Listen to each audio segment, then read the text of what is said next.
Chapter 1. A few things you will need. Firstly, you will need patience, and a lot of it. Do not expect to get it perfect the first time, maybe not even the second. But with a little practice, the knots and techniques presented in this guide will become second nature to you. Second, you will need time. Making hemp jewelry can be a bit time-consuming while you are learning. Taking the time to learn and practice, though, is highly fulfilling. Very few materials are needed to make hemp jewelry. A few strands or a ball of hemp, scissors, some beads, optional, are the only major requirements. Hemp is easy to find. It can be purchased in almost any craft store or online retailer. If you are purchasing large quantities of it, online shopping usually tends to be cheaper. Though one ball of hemp, somewhere between $5 to $10, makes several long necklaces. So, if you are not making jewelry to sell, it is usually not necessary to go out and purchase hemp in large quantities. One thing I keep handy at all times is fabric glue. I always recommend using fabric glue to secure knots at the end of necklaces. It is not a necessity, so if you do not have it handy, do not let it stop you from making jewelry. However, the next time you are out and about, you may want to pick up some. Make sure that it is clear drying for obvious reasons. You can find fabric glue in pretty much any craft store or chain store. It is usually with the sewing materials. Tools that will make your life easier. As I said before, all you really need is scissors, hemp, and maybe some beads to make jewelry. Having some tools on hand, though, can save you a lot of time and hassle. Here are a few things that might come in handy. Bead reamer. A lot of the time, especially when you purchase beads in bulk, you will find beads with obstructed or irregularly sized holes. You can use the bead reamer to remove obstructions or make the holes in the beads larger to fit your hemp. This tool works best with wooden and plastic beads. It can be used with caution for clay. I would not, however, recommend its use for glass or stone beads. The picture above shows some pretty common obstructions that I have run into while making jewelry. These have been especially common in wooden beads, but they are easy to remove. Even higher quality or more expensive beads are going to have some imperfections. It is just something that has to be dealt with, a fact of life you could say. So it is best to be prepared for such things. In times when I did not have a bead reamer handy, I have been known to scrape away these imperfections with scissors, a knife, or whatever was nearby. Be careful with the scissors and knives, though. I hope I do not need to express why.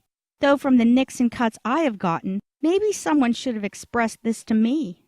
Clasps. Clasps can be used to make your jewelry look more professional. You can also use them to make your jewelry adjustable. I have never really used clasps in my jewelry, but they are an option and a must for many. I am of the opinion that clasps give a more store-bought appearance. I like for my jewelry to retain its handmade and rustic charms. Duct tape. If you can't duct it, forget it. Isn't that how the saying goes? Duct tape comes in handy with those pesky strands that need to stay still, especially the middle strands that you are tying knots around. If you do not have a board and a couple of nails handy, just duct tape the ends of your strands to any surface. It works in a pinch. You might even find it preferable. Choosing your hemp. The picture below shows a ball of thin hemp, also known as 2 millimeter or 20 pound. Thick hemp versus thin hemp. With so many types of hemp to choose from, where do you start? That is all a matter of preference. For me, it was easier to start with thinner hemp strands. It was easier to grasp the thin hemp and easier to pull my knots tight. The thinner hemp tends to have fewer uneven spots and slightly less fraying as well. Or at least it is less noticeable. So you are not quite as likely to run into trouble spots with knotting or beads. Using thinner hemp also makes finding beads easier, since most chain stores carry a wider variety of smaller beads than larger beads. Thicker strands do have their advantages, though. For one, it is easier to see the knots you are forming and to keep count of the knots. When adding beads to your jewelry, keeping count of the knots is very important so that you have symmetry. Otherwise, you will end up with a lopsided piece that will not wear very well. One thing to note, The thicker your hemp is, the more length you will need for your jewelry. The thicker hemp will make much larger knots, taking up more strand as you work. Waxed hemp versus unwaxed hemp. For most of my jewelry, I like to use natural unwaxed hemp, with the exception of the fishbone knot, but more on that later. Again, this is just a matter of preference. I like the look of natural hemp and do not usually mind the occasional frayed spot or little unevenness in the thickness of the hemp. One very slight drawback to using natural hemp is that your jewelry may seem a little stiff and scratchy on your skin at first. Not to worry, the natural oils in your skin will quickly soften the hemp. If you wear the jewelry while bathing or get it wet a couple times, it will soften even faster. One advantage to using natural hemp is that it can be dyed before use. Dyeing for me has proven to be time-consuming and a lot of work, but worthwhile when I cannot find pre-dyed hemp in the color I need. If you want your jewelry to have a cleaner look, for example, no frayed strands, you may want to use waxed hemp. The waxed hemp has the benefit of more even thickness, so normally you will not have to fight to get a bead over the occasional lump in your strand. A disadvantage, though, is that if you have to back up and undo a couple of knots, it is much more difficult because waxed hemp sort of sticks to itself. I am not particularly fond of the wax stuff because I do not like the sticky feeling on my hands. It reminds me a little of getting glue from a glue stick on my skin, though I don't notice it so much during wear. The wax stuff is also a bit softer when first crafted. Dyeing your hemp. A lot of beautiful jewelry can be made with natural, undyed hemp, but dyeing opens up a lot of creative possibilities, as well as pre-softens your hemp. Again, this only works with natural hemp. Waxed hemp will not evenly absorb the color, if any color is absorbed at all. Start with a large bowl or basin, depending on how much hemp you want to dye. Mix the dye according to the directions on the package. With most dyes, vinegar can be added to or used instead of water for a brighter shade of color. A lot of times, the package will specify how much vinegar to use. If the package does not say, you can always call the company's customer service line to be sure before using vinegar. It is a good idea to lay a protective cover over your work before you start. You may even want to do your dyeing outside to avoid the possibility of permanently staining your floor or countertops. Always wear latex gloves, as the dye will also color your skin, and the color is not easily washed out. Think back to how gorgeous your hands were the last time you dyed Easter eggs. Soak your hemp in the dye mixture for at least an hour. Rinse thoroughly and allow the hemp to dry. It is very important that you rinse well. Otherwise, the color may bleed onto your clothing or skin after you have made your jewelry. You may need to repeat the process once or twice, depending on how dark or bright a shade you want.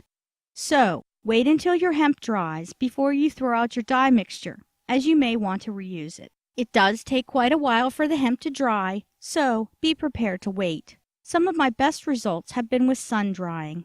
In the winter, however, sun drying may not be an option.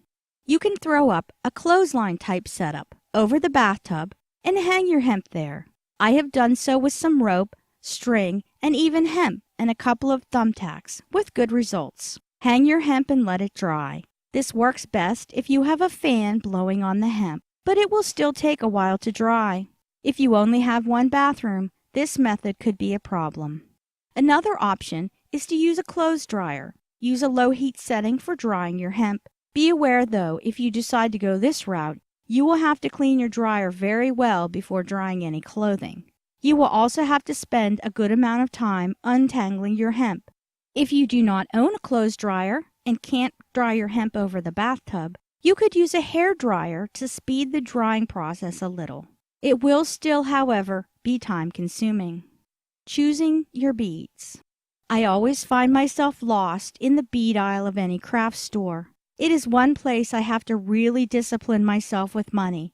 Otherwise, I would walk out with a bag full of beads and no paycheck. Yes, my bead addiction is that bad. All of the beads look glittery and pretty on the shelf, and I love glittery things. But the beads might not look quite so glittery and pretty once I get them home, especially in lieu of a paycheck. So I have to go into the craft store already having an idea what I want. I may not know exactly, but I have a plan for color, shape, and size at the very least. It is always better to overestimate the size of your beads than to underestimate. This is because of the sometimes uneven thickness of hemp. For good measure, I usually take a few strands of hemp I will be using when I choose my beads. I make sure that the beads do not fit too snugly on the strands, so that I can avoid the problem of being halfway through a piece and then having to start over because the beads will no longer fit. I learned this the hard way, though in most cases I can get through with a bead reamer. When using natural hemp, having a stock of wooden beads always comes in handy. I usually buy these in bulk because they come in so many different colors, styles, and shapes, and are so versatile as filler beads. Because one package of wooden beads contains so many different sizes of beads, I have the choice to use different sizes of hemp. Plus, wood materials are much more environmentally friendly than the plastic stuff, so long as they are harvested responsibly. I have a thing for natural products. For me, nothing beats earth tones, natural hemp, and natural-looking or hand-carved wooden beads. If you plan to sell the jewelry you make, keep the cost of the beads in mind. Remember that the more the beads cost, the more you will have to charge for your jewelry. So think cheap or bulk for the most part, but do not sacrifice quality. You do not have to spend a lot of money to make great jewelry. Being able to keep your prices reasonable will help you to sell more jewelry to a larger variety of people.